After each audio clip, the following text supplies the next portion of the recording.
আমি ছোট্ট রামিসার বিষয়ে আসলে কিছু কথা বলবো। আপনারা কেউ ভিডিওটি স্কিপ করবেন না। ভিডিওটি সবাই দেখে অন্তত পক্ষে আপনাদের মতামতটা দিয়ে যাবে। আসলে কিছু বলার নাই। এই ছোট্ট রামিসা আমার এই দুটো মেয়ের মতোই ছিল। আমার এই যে ভাগ্নি, আমার ভাগ্নির বয়স চলে বর্তমানে 11 বছর। আমার এই ভাগ্নির নিরাপত্তা কোথায়? আমার এই মেয়েদের নিরাপত্তা কোথায়? এই যখন আমার এই যে রামিসার, এই ছোট্ট রামিসার বয়স যখন 7 বছর, তখন সে দর্শন এবং সেই দর্শন করে তাকে যেভাবে হত্যা করা হইলো, তাকে যে কল্লা কেটে আলাদা করা হলো, তার পাওটা হাতটা আলাদা করা হলো, তার দেহটা আলাদা করা হলো, তাহলে এই ছোট্ট রামিসার কি দোষ ছিল? ছোট্ট রামিসা, রামিসা তো মনে করেন যে সেই বড় হয়ে সেও এক মা হতো কোনো একদিন। এই যে আমার এই দুটা টুইন বেবি, আমার এই টুইন বেবির নিরাপত্তা কোথায়? এত কষ্ট করে মা বাপ মিলে এত কষ্ট করে যে তাদেরকে বড় করতেছে, তাদের নিরাপত্তা কোথায়? আমরা কোথায় বাস করতেছি? আসলে আমরা কি মানুষ না অমানুষের কাতারে আছি?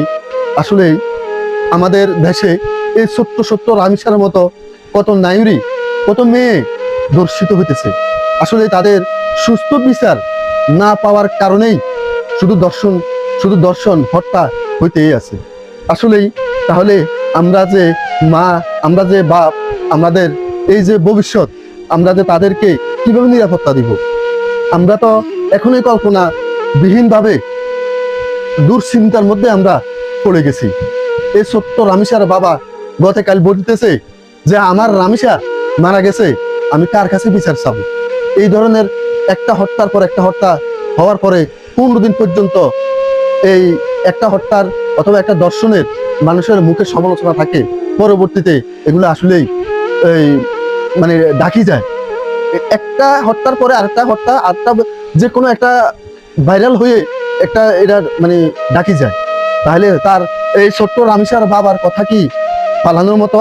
বাংলাদেশে আসলেই এই ধরনের অনেক ঘটনা, আসিয়ার মতো লোক, আসিয়ার মতো মেয়ে বিচার পাই নাই। আমাদের কুমিল্লার যে তন্নি, সেও বিচার পাই নাই। তাহলে বিচারটা পাবে কখন? আমাদের বাংলাদেশে কি বিচার পাওয়ার মতো যোগ্য কেউ নাই?